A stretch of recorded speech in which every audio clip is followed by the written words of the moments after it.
Welcome to Saltgrass, a show about how local communities can engage with the climate crisis at a grassroots level.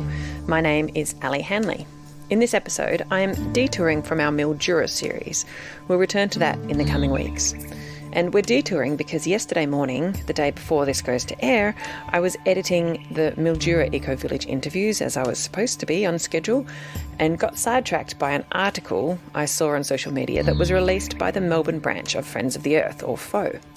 Within half an hour of reading it, I had contacted the author and was in the car to go to his house and record what you're about to hear. So, the last few weeks, my newsfeed has been dominated by the events happening in Glasgow with COP. And I'm sure many of you listening have also had similar news feeds over the last few weeks. So, for those who don't know or haven't seen that much about it, COP refers to the Conference of the Parties. It's a United Nations thing, and basically governments from all around the world gather together to discuss how to manage and how to work together around climate change. And there's all sorts of deals and agreements and meetings that happen, and outside there are thousands of people trying to let them know that people care. The climate-related news media has been saturated over the last few weeks with reactions, reflections and commentary about this major political event. I've seen Greta Thunberg singing, Extinction Rebellion, protesters creating theatrical statements. Our Prime Minister Scott Morrison has been getting blasted and ridiculed for his performance.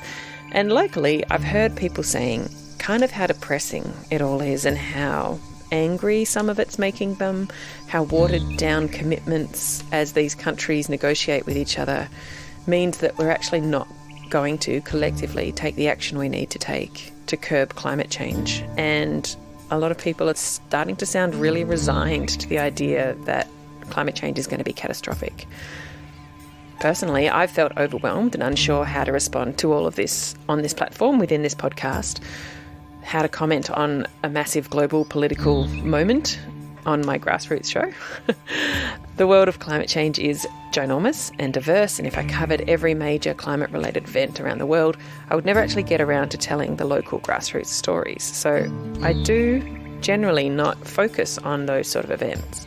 I also didn't really know enough about it all, and so I didn't feel qualified to offer commentary, and there's such an abundance of commentary already out there, so it didn't really seem sensible for me to engage with it. But then, this morning, when I read the Friends of the Earth article, I had a suspicion that I knew who had written it, and that he was local, and that I've interviewed him before, and perhaps talking to him would be exactly what I needed to do, both to get my own head around what's been happening in Glasgow, and also share a local perspective about what it all means, what Australia's miserable presence there has meant for us and for the world. So in this episode, Cam Walker from Friends of the Earth chats with me to discuss exactly what went down in Glasgow and unpack some of the dynamics that makes Australian politics what it is. And just for those listening to the podcast who are not Australian, we affectionately call our Prime Minister Scott Morrison ScoMo. And ScoMo's performance and his representation of Australia's position in terms of climate action is frankly shameful and embarrassing, and exactly what many of us were expecting from him. But rest assured, there are many, many, many people in Australia who want a much stronger action on climate and disagree with Scott Morrison's position on practically everything, and really are quite distressed by our federal government's position. Cam and I met on Jara country. Jara country is the traditional home of the Dja Dja Wurrung people who have been custodians and caretakers of this land for tens of thousands of years. Always was, always will be Aboriginal land. Sovereignty was never ceded. Salt. Yeah. Salt. Grassroots. Salt of the earth people. Grassroots change. Saltgrass.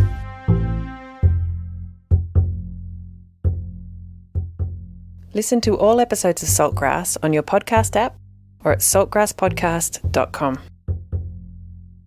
My personal feeling about this latest COP conference is I've just almost not been able to look at it because it's too big, it's too far away, these people are too powerful.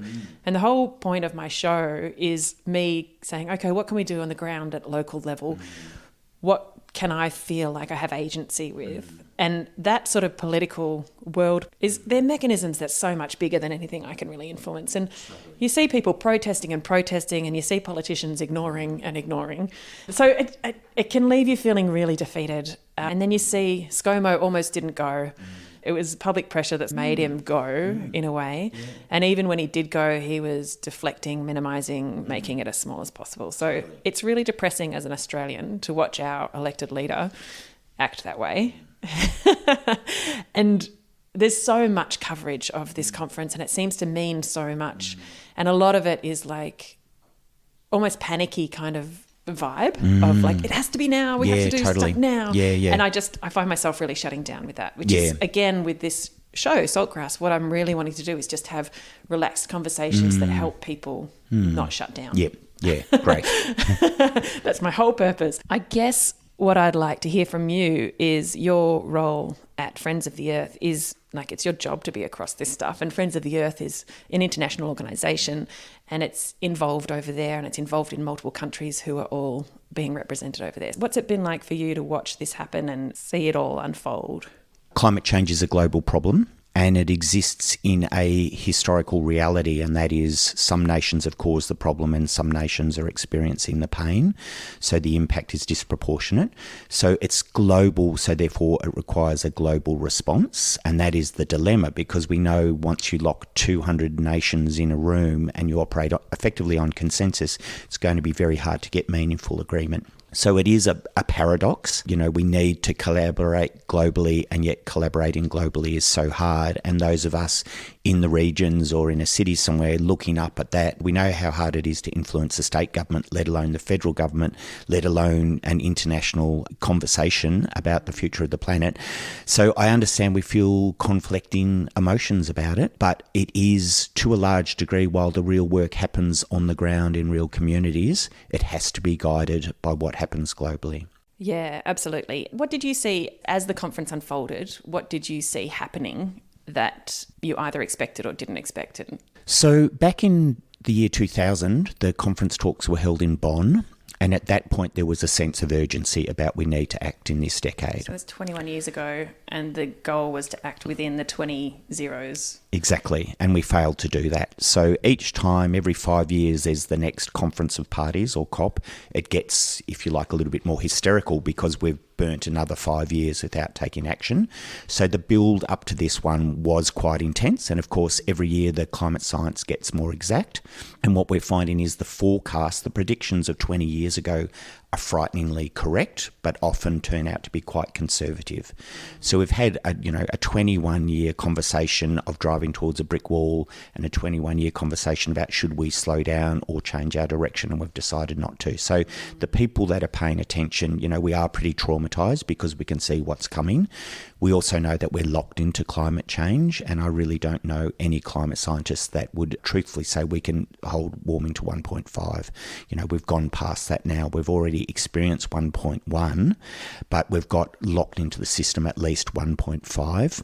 And the commitments we made, if we stick to them, the commitments we made at Glasgow will lead to 2.1 to 2.4 degrees Celsius of warming. So, we're locked into catastrophic impacts. So how do we hold on to hope, and how do we hold on to effective action if we're willing to look at that reality? And that's really the dilemma that we face. But there was this sense of urgency, and I think that was really clearly shown by the fact that all the leaders arrived in the first couple of days, including our Prime Minister, to talk about their commitments. So normally what happens is you have 2 weeks of talks. All the bureaucrats get there the first week and they haggle over sentences, and then the leaders fly in to do the deal, whereas it was the other way around this time, and that was a sense of the urgency.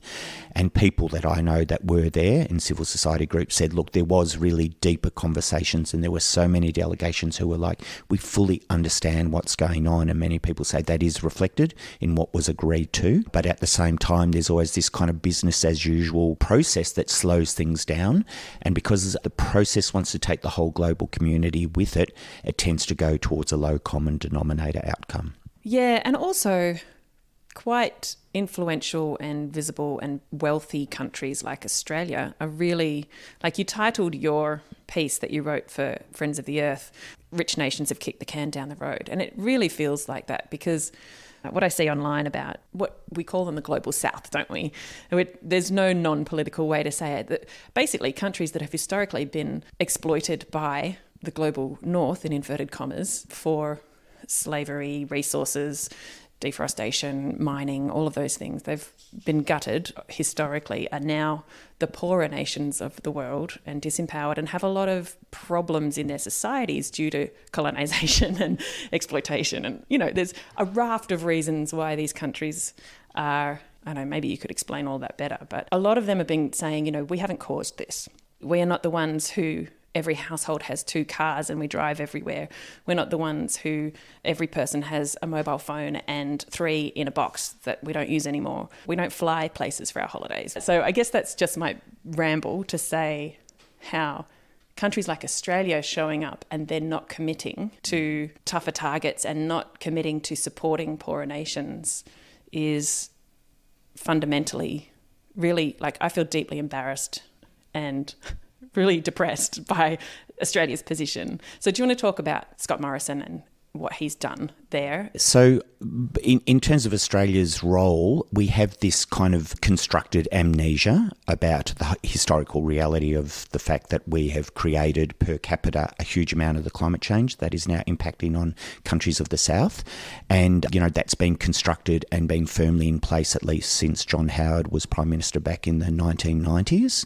And we continue to run a line that, you know, we should be in effect de-linked from the conversation around historic debt because we're exporting coal, which is, quote, helping people in other countries to develop, which is a furphy argument, you know, because what India needs is solar and wind and storage. It doesn't need coal. But it's a manufactured construct that we're doing the right thing that allows us to ignore the historical reality of the carbon debt.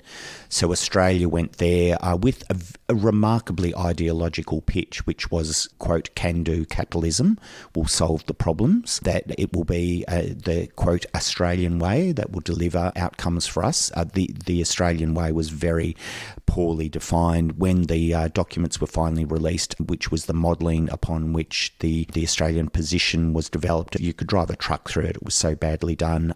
I noticed one key researcher from the Climate Council said it was as if it had been written in a crayon. It had, you know, that much value. So it was predicated largely on the use of carbon capture and storage, which doesn't work at scale. It was basically a smoke and mirror policy announcement that was made in front of people from Tuvalu and Kiribati and Nigeria who are on the sharp end of climate change. And so it really didn't go down well. The key underlying debate in these conversations, at least since the 1990s, has been the rich cause this, so therefore the rich must go first, and the rich must assist the South in transitioning to renewable technologies and climate adaptation. And that was front and centre, particularly in the second week of these talks. However, countries like Australia keep trying to kind of liquid paper that part of the conversation out of the domestic conversation here. That's why you never hear Scott Morrison talk about historic debt or carbon debt or historic responsibility. It's all framed in this kind of pro-capitalist, we're just helping the poor people in the world to develop. So I'm interested in what you said Australia's position is technology, not taxes and things like that, which I think, having done this show for the last couple of years, and you see it with the mega rich guys who want to get space exploration happening somehow, like that's going to save us. Like, no one yet knows how to live on Mars. We can't live on Mars. Like, there's no way to export humans to another world once we've destroyed this one. We have to protect this world, and you can't eat money. This is what people of wisdom have been saying for a very long time. You can be as rich as you want, but it doesn't make you safe from deprivation if all you've got is money. But this idea of relying on technology and tech fixes is, I feel like it's really wishful thinking, and it's a trap that a lot of people fall into. Not to say there's no place for technology to fit into it, but like the best tech fix is actually to grow lots of seaweed, right? It's not to have some like machine in the air that's going to gobble up carbon dioxide. Like, that's not been invented yet. So I feel like, yeah, this Australian attitude of technology fixing is just another form of denial, really. Yes. So our nation was founded on historical denial, and we've really struggled to kind of, pull the Band-Aid off that particular one, as we see it played out every year on Invasion Day, Australia Day. We struggle with the fact that we invaded this place and took the land. And that denial is now very apparent when it comes to climate change. So again, we're not willing to accept the role we have had as a part of the global north, which is we have very high per capita greenhouse gas emissions, even though overall, because there's not many of us here, we're a smaller gross emitter, but we are a very high per capita emitter. So, there is this denial that's very, very deep. And the other thing we have to acknowledge is the role of the mainstream media here. 70% of our media is owned by the Murdochs, and the Murdochs have traditionally platformed climate denial and have traditionally been very aligned with the fossil fuel sector and the conservative side of politics. So you get the federal government, the coalition, pushing this, quote, technology neutral approach, which actually privileges fossil fuels. You get an unwillingness to intervene on the policy level. So people probably remember the whole carbon tax, price on carbon debate of, a decade or so ago. So they're very hesitant to go down that direction, and they just want to talk about choice. It's individual choice. You might want an electric vehicle. We might encourage business to do the right thing. Sadly, the reality we're facing with that 2.1 to 2.4 degrees warming locked in under current scenarios, we don't just have a choice of saying it's about personal choices anymore. We need governments to intervene, we need governments to show leadership, and we need them to drive the economy in the direction we need to go. So it's an abdication of responsibility, and it's a failure of leadership that we have the federal coalition constantly pushing capitalism will protect us line when it's patently and absurdly incorrect to hold that line. And also, on that note, as you well know, Cam, we don't live in an actually pure capitalist society. Our government subsidises fossil fuels tremendously. If they actually let the chips fall and let businesses be businesses, and if you don't have a successful business model, your business fails, instead of propping up all of these industries, we would have a different result. Correct. Yes, we would. And as we know, we've got a government that's backed in the fossil fuel sector every step of the way. And the proof of that recently is the post-COVID recovery, which has been, quote, a gas-led recovery. And that has been so criticised and so debunked that it's really not going to deliver a lot of jobs or economic activity. But the government is ideologically wedded to it. So it's just they are unable to step away from this fixation and attachment to fossil fuels. I think the fact that through gritted teeth, the Prime Minister was forced to adopt a net zero target by 2050, that speaks volumes about the public pressure. So coming back to where we are now, feeling that understandably disempowered approach to these global negotiations, we should be very proud of the fact that community sentiment forced the Prime Minister to move in spite of the very public opposition from within his own coalition. Historically, we've had a lot of government-funded resources, and gradually since the 90s, I guess, things have been privatised.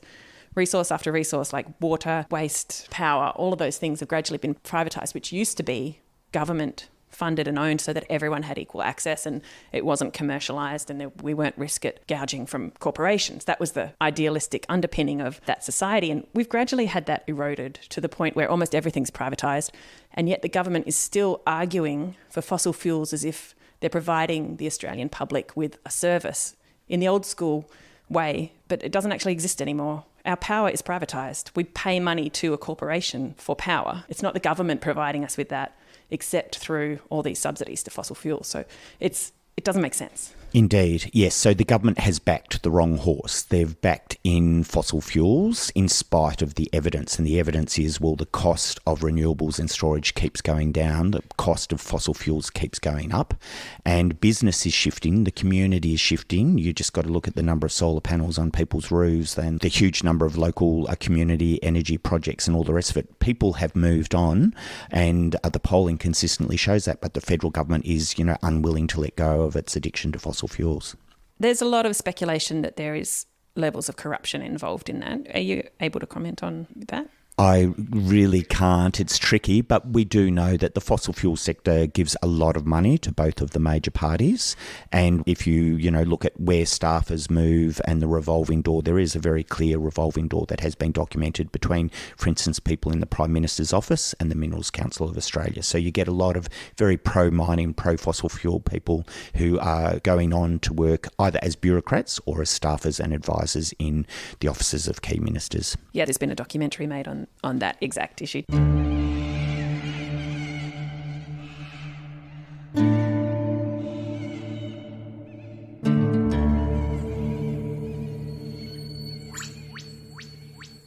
Cam and I both tried to remember the name of the doco at this point, and I've cut all of that out because neither of us could remember it. But it's actually an ABC 2-part program that's recently been released called A Big Deal.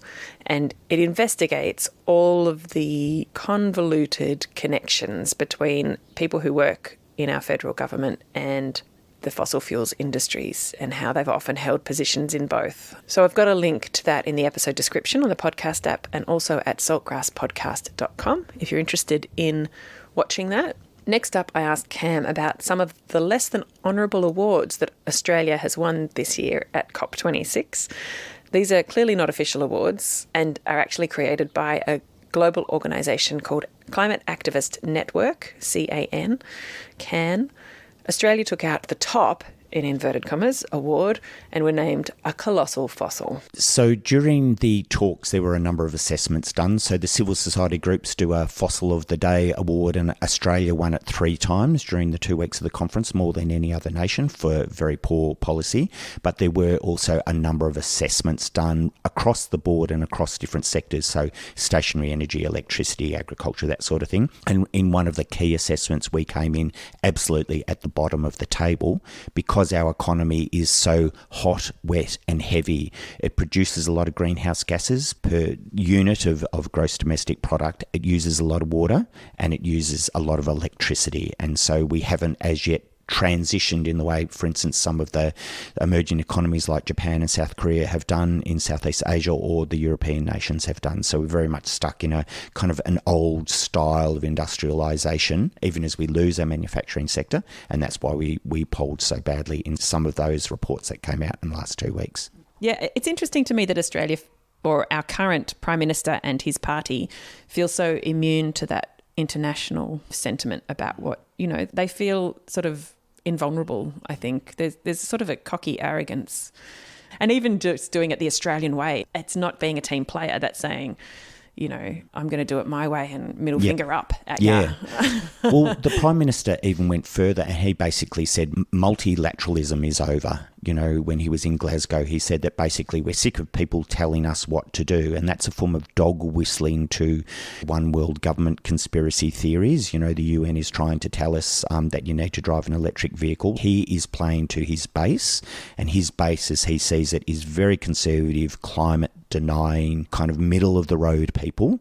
And I think that it's quite a hazardous path. Is it middle of the road? I don't think it is. I think he's misreading it, and that's borne out by the fact that the national MPs who were pushing so hard against even a net zero by 2050 target were being challenged by people, for instance, nationals from Victoria, who realised that their rural constituencies understood that climate change is real and we needed to do something about it. I think they're misreading their own base now, but that's what happens when your ideology clouds even your common sense and your ability to read the room. So, they are what they are. I think we can push them more. This time next year, they're going to have to talk about what their updated 2030 targets are. We have a huge opportunity to push them in an election year to go deeper, because the target we actually committed to is the same as the one that Tony Abbott committed to back in 2015. It's just not tenable. It's just not good enough, especially when other nations like the UK have gone so much further. But yeah, I think that we just have to accept that ideology is very hard to let go of, and we have a deeply ideological federal government. Absolutely. So let's talk about how some of the other countries operated within this conference this year. You mentioned in your article that China and Russia didn't even show up. But then China did commit to some things, but maybe from afar. They just didn't send a representative. Is that right? Yeah, that's right. So the USA and China actually announced a deal whereby they would collaborate to reduce emissions. If you look at the documentation, it is a little bit vague and a little bit fluffy. There's no really hard detail in there. But as a commitment, I think that was really welcome. Russia is generally a baddie in these negotiations, as are the oil-producing countries. So it was no real surprise there. The thing that I think is really noticeable and has been happening for 15 years is the voices of the southern nations on the front line of climate change. Tuvalu, Fiji, the Saharan nations, they are such a powerful voice in these negotiations and really do lift the level of the debate. And the fact that we had Biden, who is a multilateralist, back in the room instead of Trump, I think also shifted the gravitational centre of things. That's really important, isn't it? Because he gets a lot of flack, Biden, but it's such a relief that Trump's not in our newsfeed constantly. I guess you can't be a leader of America and not get a lot of flack. Absolutely, yeah, and some of it is well deserved, of course, because there's the internal tension between the moderates and the progressives and the conservatives within the Democrat Party and so on. I do think, though, that he's played a really important role in repositioning climate change as a core mainstream issue, whereas Trump could only frame it as a culture war issue, which means conservative people don't believe in climate change. But if you look at the infrastructure bill that he has just put through, there's actually some remarkable detail in there around just transitions for coal communities and rebuilding public infrastructure. So as we were saying before, across the Western world in particular, we've witnessed a couple of decades of privatisation of all essential services. And what happens when you're running essential services for profit is you run them down. And that's very apparent in the United States. So a commitment to put public money into rebuilding public infrastructure, I think, is a really important signal for the direction that he intends to take his country. Yeah, that's really interesting. And even just negotiating an alliance with China to reduce emissions sounds like a big deal. It was a smart move as well, because publicly they're having blows over Taiwan and a whole range of issues and China's military reach in Southeast Asia and all the rest of it. So that was a masterstroke to be able to pull out from seemingly nowhere a really significant announcement at the crunch time in the COP negotiations as well, because it was in the second week when people were haggling over lines on paper, and it shifted it back into a big picture narrative for a day or two. So it's really not just people getting together with a preformed opinion at these conferences. They're really sitting down in rooms and haggling over stuff and writing commitments that are meaningful. As much as Australia's commitments are not commitments at all, they're just sort of like wishy-washy nonsense phrases that don't actually specify anything in particular. A lot of countries are getting in there and they're making really serious negotiations at this conference. That's true. And a big part of the second week was the loss and damages conversation. So how does the Global North support the Global South, to transition in terms of the energy they use, so from coal to renewables, but also how do we help them to adapt to the climate change that is locked in? And there were some really good things there. One of the things that really stood out for me was there was a deal done with the United States, the European Union and South Africa to help them shift from coal, because at present South Africa is heavily reliant on coal.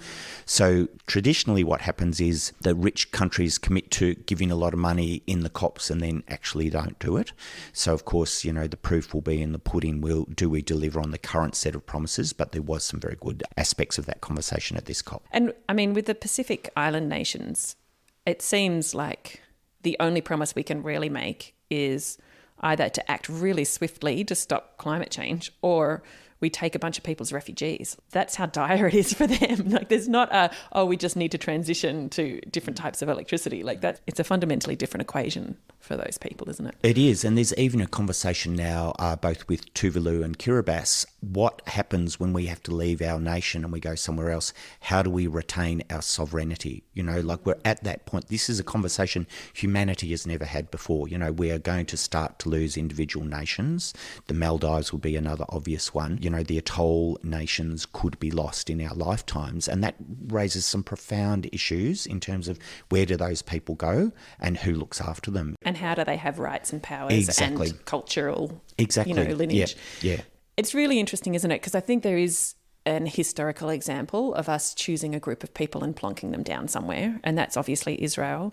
And that's obviously not worked out well in terms of a long-term peaceful solution. that's been ongoing since World War II, basically. It's not great, and we're still in the international frameworks around refugees and displacement. We still don't have a category for environmentally displaced people or environmental refugees. So that's a primary dilemma at this point. Nations don't accept displacement. They don't accept the reality of it. And so if you come to Australia from Tuvalu and say, my country is going underwater, you can't actually seek asylum anyway. So we've got a whole bunch of issues we need to work through before we start to respond properly. There was another development that you mentioned in your article, which was Beyond Oil and Gas Alliance, which sounds really hopeful. It sounds like there are at least several nations that are prepared to band together and say we really need to transition fully away from fossil fuels. So can you talk to that a little? Yeah, so this was a really significant development. It was led by Costa Rica and Denmark, but about 40 countries eventually signed on. So this was a commitment in the short term to transition away from fossil fuels in a really tangible way. So it's like a subset. It's not recognised by the UN. It's a, if you like, a voluntary grouping that's going to go off and do things, but it's a really important bit of leadership. So that was very heartening to see. The bigger kind of what they called the Glasgow Pact, which is the agreement that I think 197 countries signed on to, was a little bit more wishy-washy in that it talked about drawing down on the use of fossil fuels rather than phasing it out. So this little subset of 40 nations will be the leadership group, as the larger grouping, the official, formally recognised grouping, kind of moves more slowly towards phasing out fossil fuels. And so was India actually significant in changing that language in terms of negotiating that? They were, in that their intervention was late in the day, where they wanted to, change the wording from phase out to phase down. And I think there's a sense that because they are such a large nation in terms of sheer volume of people, and it's really important that they have a leadership role from the global south, that their concerns be taken seriously. So it was a compromise to possibly an unreasonable position, but, it's where the whole negotiation landed. It's interesting, isn't it? Because obviously Australia's coal exports are one of the most contentious ones is an Indian-owned company called Adani, which we've covered in the show previously, who people have been protesting this for, 10 years or more, protesting the Adani coal mine to largely a huge success. If the protesters hadn't been there, Adani would have been fully functioning by now and exporting megatons of coal. So from an Australian perspective, it's clear that India has an interest in and investment in fossil fuels. I don't know if that's just the rich guys who want to keep mining and selling it, or if that's, as a nation, their energy systems are reliant on coal still and they actually need it. I'd suggest it's the elites that are driving that, as often is the case. So here in Australia, the elites, being the federal coalition, are driving a pro-fossil fuel agenda, and I'd suggest it's the same in India, and that's often very different to what people on the ground want. And there is actually quite a strong anti-coal movement in regions within India, and there is quite a strong climate change movement, but there's also some extreme forms of nationalism that are also influencing the debate over there. And I think that the elites in India have linked old-fashioned development, which means lots of fossil fuels, with forming a really strong nation. And unfortunately, they're a little bit caught in the past on that front. So they've linked them psychologically in the populace's mind so that people go, oh, if we want to have a strong nation, we have to have fossil fuels. At least in the narrative, if not in the actual minds of the people. Yeah, sure.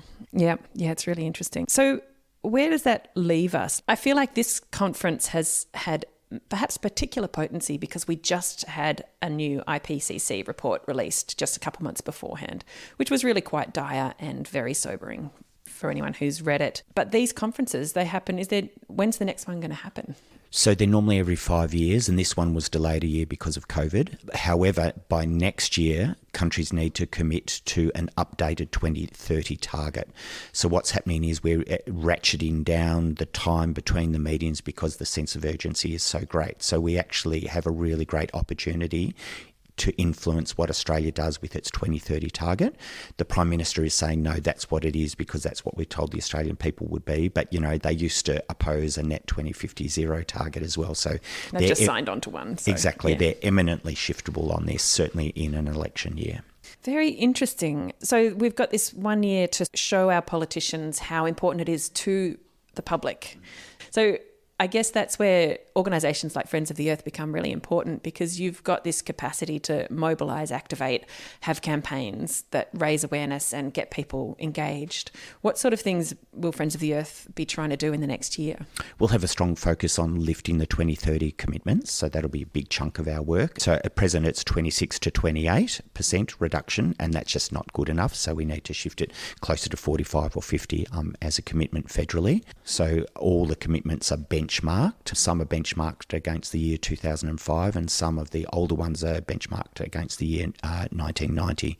Obviously, the later benchmark is more important because emissions grow year on year. So if you get a commitment of 26 to 28% reduction against 2005 by 2030, we would say, well, you need to ratchet that up to 45% or 50% or beyond. Because if they were committing to comparison to 1990, it would...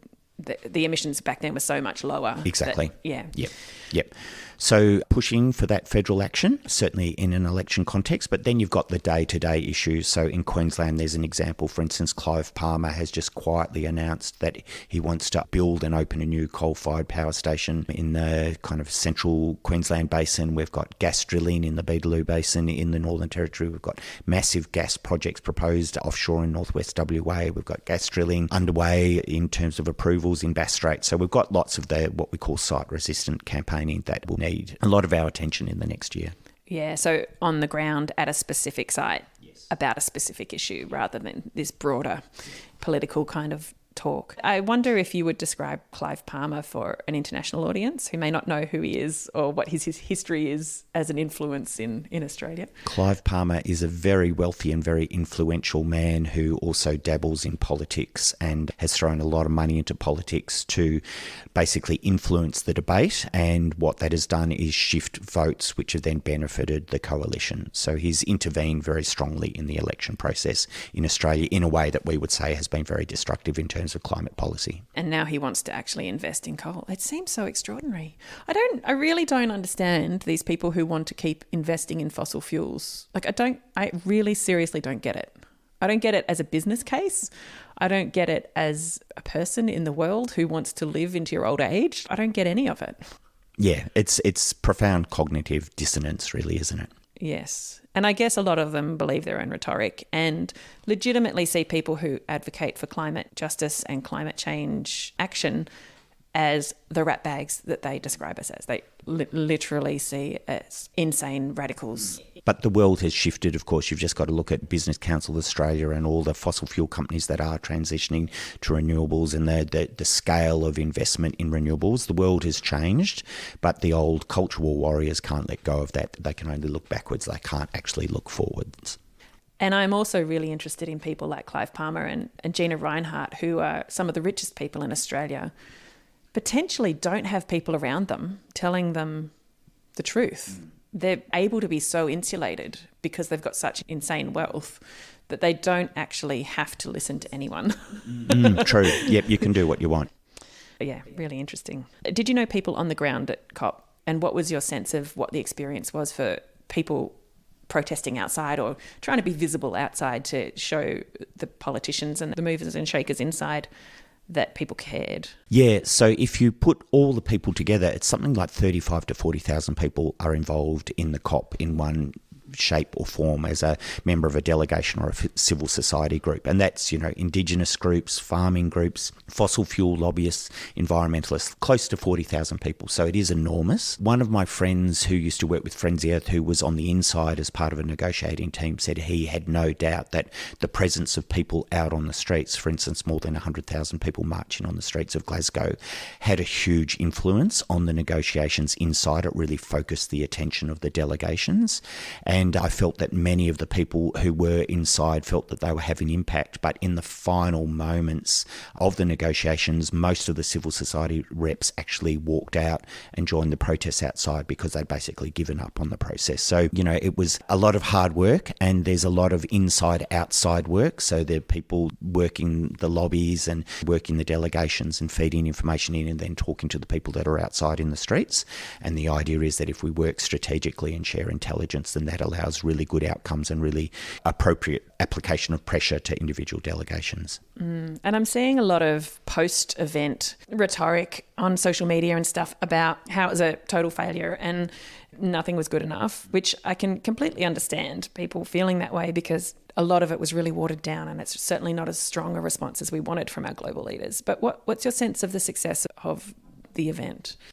It certainly wasn't good enough. We know that. We knew it was never going to be good enough. We knew that deals would override the science, but there is a lot of good things in this. There is this unprecedented focus on the need to transition. There is an unprecedented focus on the need to support the global south as they adapt to climate change. And there were some good agreements, such as the deforestation agreement, the conversation around reducing emissions from methane by the end of this century, and also the Beyond Oil and Gas Coalition. So I think we need to focus on the good and use the opportunities that we have to drive further commitments and further action in the next year, and certainly by the time the next COP comes around.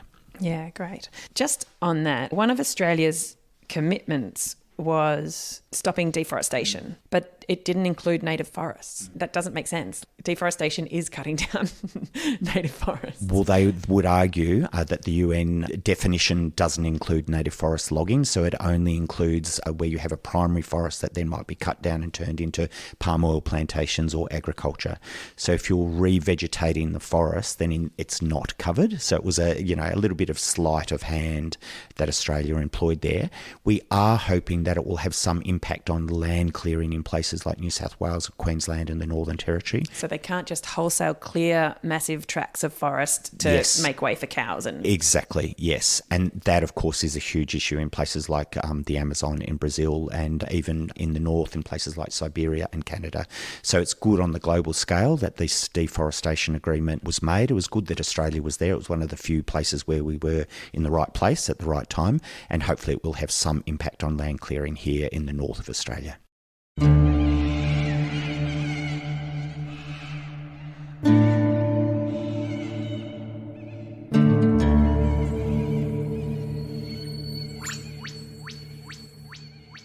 That was Cam Walker from Friends of the Earth Melbourne, helping unpack exactly what went down at the recent international gathering of political leaders in Glasgow called COP26.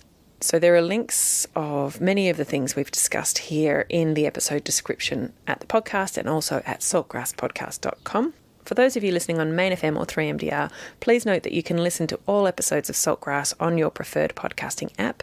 If you can't find Saltgrass on your podcasting app, please let us know and we'll see what we can do to make it available there.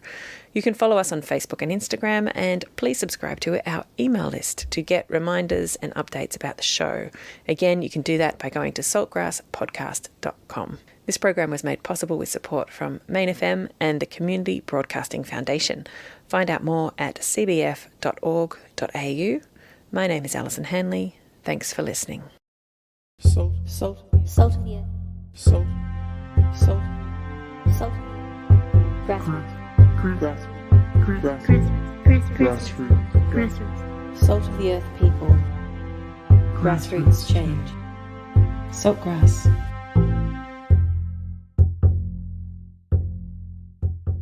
Listen to all episodes of Saltgrass on your podcast app or at saltgrasspodcast.com.